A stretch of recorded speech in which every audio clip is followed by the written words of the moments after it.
அதாவது சிம்ம ராசி. சிம்மாசனத்தில் எப்பவுமே அப்படி கம்பீரமா அமர்ந்துக்கிட்டு, "நான்லாம் யார் தெரியுமா?" அப்படின்னு சொல்லக்கூடிய ராசி தான். ஆனா, அதற்கான வாய்ப்புகள் 2 1/2 வருஷமா அவங்களுக்கு ரொம்ப கம்மி. இப்போ இன்னொரு விஷயம் வந்து பார்த்தீங்கன்னா, இந்த சனி பெயர்ச்சியில சிம்ம ராசிக்காரங்க படாத பாடு பட போறாங்க. ரொம்ப கஷ்டப்பட போறாங்க. ஏன்னா 8ல சனி போயிட்டாரு. எட்டி பார்க்க முடியாத அளவுக்கு ஒரு வச்சு செய்ய போறான்னு சொல்றாங்க.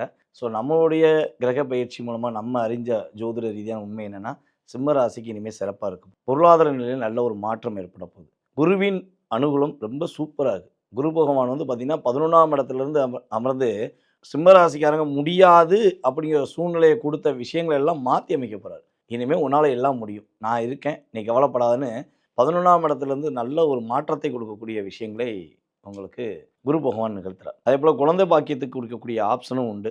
அ புத்தி பேதலிச்சு போயிட்டேன், நம்பி ஏமாந்துட்டேன், என்னோட நிலையே போச்சு அப்படின்னு நெனச்ச சிம்ம ராசிக்காரங்க கூட இனிமே என்னால மறுபடியும் நெனச்ச விஷயத்த நெனச்ச மாரி நடத்து காட்ட முடியும். முடியாதுங்கிற விஷயம் இனிமே கிடையாதுங்கிற தன்னம்பிக்கைய குடுக்கக்கூடிய விஷயங்கள்ல கிரகங்கள் சாதகமா இருக்கனால சிம்ம ராசிக்காரங்க கவலைப்பட தேவையில்லை. ராகு கரெக்ட்டா வந்து பார்த்தீங்கன்னா, சிம்ம ராசிக்கு 7ஆம் இடத்துல அமர்ந்திருக்கிறார்.